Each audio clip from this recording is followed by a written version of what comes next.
जय श्री राम। मैं अन्नू प्रसाद और आप देख रहे धन अनुभूति का खास कार्यक्रम घर घर राम। आज हमारे साथ मौजूद है श्री कमल कुमार गुप्ता जी, जो हम भारतीय के सूत्रधार भी हैं। तो आज हम इनसे बात करते हैं मर्यादा पुरुषोत्तम श्री राम के बारे में। जब सर नमस्ते। नमस्कार अन्नू जी। सर जब जय श्री राम, जय श्री राम, जय श्री राम अन्नू जी। सर जब राम जी को 14 वर्ष का वनवास मिला था, तो जब उन्होंने अपनी माता को बताया था तो उन पे क्या बीती थी, इसे आप विस्तार से समझाएंगे? पहले हम राम जी को अपने ध्यान में लाते हैं। जय श्री राम, जय श्री राम, जय श्री राम। सिया राम में सब जग जानी, करें प्रणाम जोरी जुग पानी। सभी को बारंबार प्रणाम, दर्शकों को प्रणाम, अन्नू जी प्रिया को प्रणाम। हमारे साथ प्रियंका जी है। जय श्री राम। देखिए, बहुत उस समय का समय जो था जब राम जी राजा दशरथ और माता कैकेयी के पास जाते हैं और उनको बुलाया गया था कि दशरथ जी आपको बुला रहे हैं, क्योंकि अगले दिन जो है राज्याभिषेक की तैयारी चल रही थी। तो प्रभु राम स्वयं भगवान जो है माता कैकेयी और पिता दशरथ के पास जाते हैं। तो पिता उस समय कुछ बोल नहीं पाते और कैकेयी उनको कहती है कि पिता ने तुम्हें 14 वर्ष का वनवास दिया है और भरत को राज्य गद्दी देने का फैसला किया है। राम को सुनकर बहुत अच्छा लगा कि मेरे छोटे भाई को राज मिल रहा है। क्योंकि भगवान हमेशा सोचते थे, जिस दिन राज्याभिषेक होना था उस दिन भी भगवान के मन में एक बड़ा प्रश्न आया था। वनवास देने से पहले ही उनके मन में बहुत एक बड़ी जिज्ञासा थी कि मुझे ही राज्याभिषेक क्यों दिया जा रहा है, जबकि हम भाई 4 हैं। जन में एक संग सब भाई, भोजन सैन के लीलरकाई। करण वेद वही तभी आवा, संग संग भय रहे इच्छा। विमल वंश यह अनुचित एकु, बंधु बियाई बढ़ई अभिषेकु। ये तो रघुकुलियों की जो रीत है मुझे समझ में नहीं आई। हम तो क्योंकि चारों भाई एक साथ जन्म लिया है, जन में एक संग सब। भोजन सैन के लिए लड़काई, बचपना भी एक साथ हुआ, भोजन सैन एक साथ सोते थे, करण भेद भी हमारा एक साथ हुआ, विवाह भी चारों का एक साथ हुआ, संग संग बहे रहे उत्साह।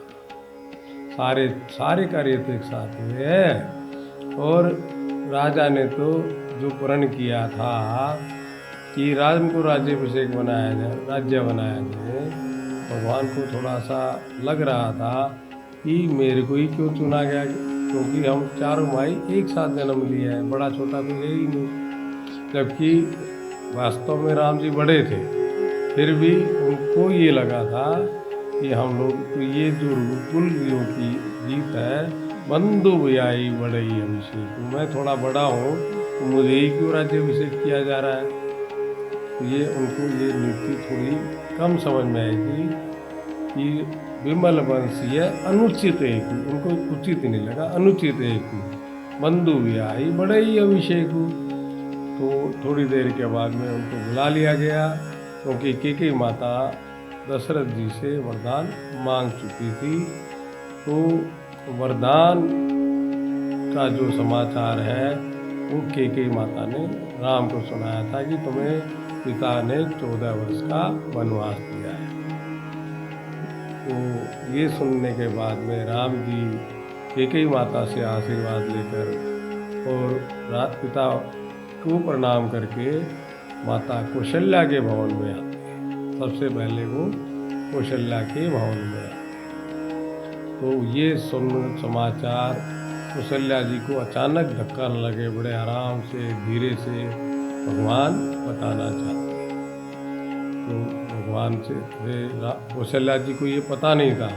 वो तो कहने लगी, जाओ कुछ भैया कुछ खाओ पियो, कल तुम्हारा अभिषेक होने वाला है, पिता से जाके बातें करो, राजनीति की बातें करो, क्योंकि कल तुम्हारा राज्याभिषेक है। तो मेरा सवाल है कि कैकेयी माता श्री राम जी को सबसे ज़्यादा प्रेम करती थी, सबसे ज़्यादा अनन्य प्रेम भगवान राम भी कैकेयी माता को अपनी कौशल्या माता से ज़्यादा मानते थे। तो सर उन्होंने ऐसा प्रस्ताव क्यों रखा, दशरथ जी के सामने ऐसा प्रस्ताव क्यों रखा कि श्री राम को ही वनवास होना चाहिए 14 वर्ष का? सर इसके बारे में आप हमारे दर्शकों को विस्तार से बताइए। देखिए, कैकेयी माता राम से बहुत प्रेम करती थी, इसमें कोई संदेह नहीं। और जब मंथरा उनके पास आती है बताने के लिए तो बड़ी खुश होती है और बड़े हंसते हंसते कहती है कि राम तिलक जो साचहूँ काली, मांगे मन भावत जो वाली। ये मंथरा यदि तुम सच कह रही हो, क्योंकि ये समाचार मंथरा से कैकेयी को मंथरा से मिला था। मंथरा से जैसे ही सुना कि राम का राज्याभिषेक कल होने वाला है, कैकेयी भी बड़ी प्रसन्न हुई। बोला तुमको यदि सच में कल राम का तिलक होने वाला है तो तुमको जो अच्छा लगता है मांग सकती हो। बड़ी प्रसन्न थी। और बोला इसमें जब उसने मंथरा ने बोला नहीं भरत होना चाहिए, बोला नहीं। बोला जेठ स्वामी सेवक लघु भाई, ये दिन कर कुल रीत सुहाई। बोला मंथरा इसमें नई बात क्या है? जेठ स्वामी, बड़ा भाई राजा होता है, सेवक छोटा भाई होता है, ये रघुवंशियों की या सूर्यवंशियों की रीत है, इसमें तुम्हें अजीब क्यों लग रहा है? तो मंथरा जो है कई तरीके से समझाती है कि नहीं तुमको ऐसा मिलेगा, भरत को काल कोठरी मिल जाएगी, तुमको दासी बनना पड़ेगा। तब भी कैकेयी को कुछ भी भ्रम नहीं हुआ, बल्कि मंद मंद फिर मुस्काने लगी। और मानस में ये लिखा है काने खोरे कूबड़े कुटिल कुचाली जान, ये विशेष पुनि चेरी कहूँ भरत मातु मुस्कान। भरत की माता फिर हंसने लगी कि ये जो है मुझे ऐसी ही भड़का रही है, क्योंकि दासी का स्वभाव है कि ये मुझे भड़का के राम से अलग करना चाहती है। फिर से मंथरा उसको भड़काती है कि नहीं, सौत की कहानी सुनाती है, उसकी कहानी सुनाती है। कैकेयी फिर भी राजी नहीं होती। बोला मोह पर करई प्रीति विशेष, मेरे पर तो बहुत प्रेम कर, मैं मेरे पर मोह पर करई प्रेम विशेष, मेरे पे तो बहुत प्रेम करते हैं। मैं रही प्रीति परीक्षा करी देखी, मैंने तो प्रीति की परीक्षा भी करके देखी है। और राम और सीता तो मेरे को भरत से भी ज़्यादा प्रिय है। ये बात कैकेयी ने मंथरा को भी कही थी। और उसके बाद क्योंकि एक स्वभाव था और काल की गति थी, भगवान का जो अवतार हुआ था वो केवल और केवल इसी कारण हुआ था कि पहले राक्षसों का नाश किया जाए। तो देवताओं ने मंथरा की बुद्धि का भी भ्रमित किया था, कैकेयी की भूमि को भी भ्रमित किया था। इसलिए कैकेयी के मन में कोई ऐसा नहीं था।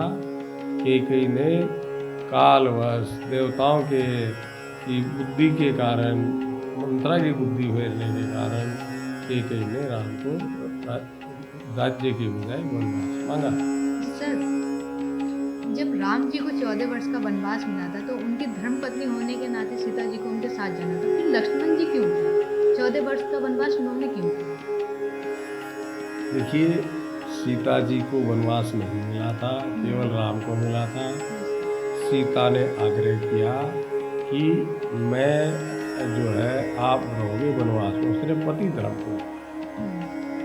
वो कहती है सीता जी कि ए नाथ सुनो, बोला न देह बिनु जीव नदी जिम्मेवारी। जैसे देह जो होती है वो जीव के बिना जीरो होती है। नदी जिम्मेवारी, जैसे नदी में पानी ना हो तो सूखी होती है, ऐसे वो नाथ पुरुष बिनु नारी, ऐसी नारी भी पति के बिना अधूरी रहती है। मैं तुम वन में जाओ कंदमूल फल खाओ और मैं यहाँ भोग करो, ये तो मुझे उचित नहीं लगता। फिर स्त्री का जो नाता पति के साथ होता है वो भी सीता जी समझाती हैं। जब लग नाथ नेह अरु नाते, संसार में जितने भी नेह और नाते हैं, पिए बिनती यही तर नहीं ते ताते। पति के बिना स्त्री को सूर्य से भी ज़्यादा तपाने वाले होते हैं। तो सीता जी ने बहुत हट किया कि मैं आपके बिना या तो मैं जाऊंगी, नहीं तो मेरे प्राण जाएंगे।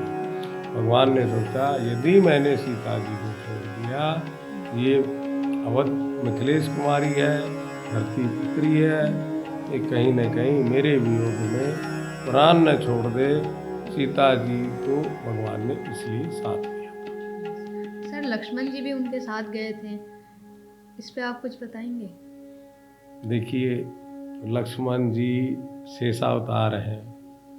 आपको पहले तो सब कुछ जानकारी होनी चाहिए। राम पूर्ण वर्ण अवतार हैं, सीता जी भक्ति जी और लक्ष्मी जी का अवतार हैं, और लक्ष्मण जी जो है शेष अवतार है। अब आपको बड़ा आश्चर्य लगेगा कि लक्ष्मण जी क्यों गए। तो आपका प्रश्न अन्नू जी बहुत सुंदर है और उत्तम है, क्योंकि शेषनाग पर पृथ्वी है और पृथ्वी पे राक्षसों का भार है। तो भगवान जा किसके लिए? पृथ्वी का भार हरण करने के लिए। और पृथ्वी का भार हरण होगा, स्वाभाविक है कि लक्ष्मण जी का भी भार कम हो जाएगा, क्योंकि शेष के ऊपर में पृथ्वी है।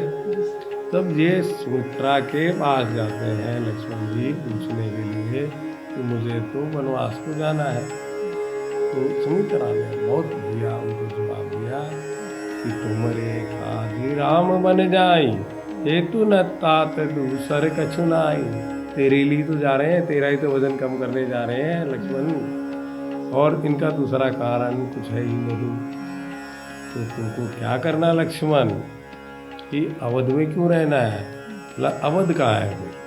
अवध नहीं है। जहाँ दिवस तय भानु प्रकाशु, तहाँ अवध जय राम निवासु। अवध वहीं होती है जहाँ राम होते हैं, दिन वहीं होता है जहाँ सूर्य होता है। सूर्य के बिना अंधेरा होता है। अब रात है तो रात है, क्योंकि सूर्य अस्त है, और सूर्य जैसे ही निकलेगा तो दिन हो जाएगा। तो तहाँ दिवस जय भानु प्रकाशु, तहाँ अवध जय राम वनवासु। तुम्हारे लिए ही जाते हैं, तुम्हारे कारण ही राम, सुमित्रा कहती तुम्हारे कारण ही राम जो है वन को जा रहे हैं। और तुमको करना क्या है लक्ष्मण, सुनो। राग रोषी श्यामत मोहू, जनीन की सपने बस हो। इनके बस जो है राग रोष ईर्ष्या मद लोभ, इनको छोड़ करके भगवान की सेवा करनी। भगवान की सेवा तुमने करनी है, और तुमको इनके वश जो है सपने में भी नहीं होना। लक्ष्मण जी मन ही मन सोचते हैं, माता सपने में तो किसी का अधिकार नहीं होता, सपना किसी को भी आ सकता है। जब तक भगवान मन में रहेंगे मैं सोऊंगा ही नहीं। तो इस कारण लक्ष्मण जी जो है 14 साल भगवान की सेवा में जाते हैं, और 14 वर्ष तक सोने का भी कष्ट नहीं करते। भगवान ने जब लक्ष्मण मूर्छा होती है, भगवान को लगा ये बहुत थक गया होगा, थोड़ा विश्राम के लिए लक्ष्मण जी को मूर्छा आती है। केवल 14 साल में जो उनको 2-4 घंटे का 5 घंटे का जो मूर्छित समय मिला था, वो ही केवल लक्ष्मण जी को विश्राम मिला था। बाकी समय वो वीर आसन में बैठ के भगवान के लिए सेवा करते थे, पहरा करते थे। और भगवान की जो भी सेवा होती थी, माता सीता और लक्ष्मण जी दोनों ही सेवा के लिए लक्ष्मण जी और सीता जी वन को गए। सर मेरा अगला सवाल आपसे ये है, जब भगवान श्री राम और माता सीता और लक्ष्मण जी जब वन की तरफ चले थे, तो माता कौशल्या और दशरथ जी पर क्या बीती थी? सर हमारे दर्शकों को बताइए इसके बारे में विस्तार से। देखिए, कौशल्या ने सोचा यदि मैं राम को रोकती तो दोनों भाइयों में कहीं विरोध ना हो जाए, क्योंकि भरतपुर राज्य का उन्होंने पहले ही ऐलान कर दिया था।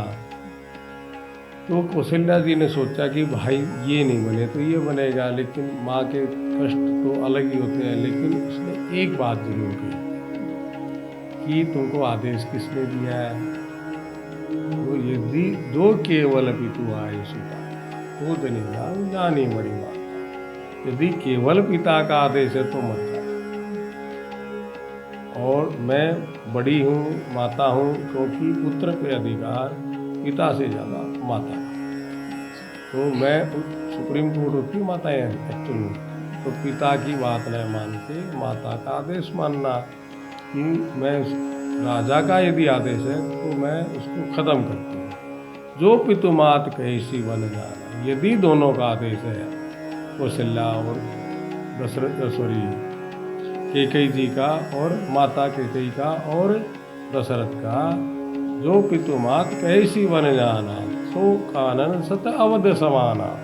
फिर वो जो वन है वो 100 अवध के समान है, तो आपको जाना चाहिए।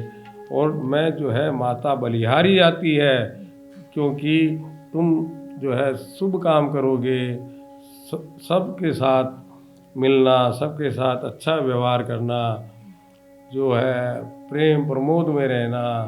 और माता ने बहुत अच्छा आशीर्वाद दिया कि भाई भाई में कहीं विरोध ना हो जाए, तो इसलिए कौशल्या ने ये समझ करके और माता पिता का दोनों का आदेश समझ करके कौशल्या जी ने राम को सहर्ष बनाया। इस वीडियो में बस इतना ही। आगे हम रामचरितमानस पे ऐसी बात करते रहेंगे श्री कमल कुमार गुप्ता जी के साथ। अगर आपको वीडियो अच्छी लगी हो तो लाइक शेयर सब्सक्राइब जरूर करें और देखते रहें धर्म अनुभूति। जय श्री राम, जय श्री राम।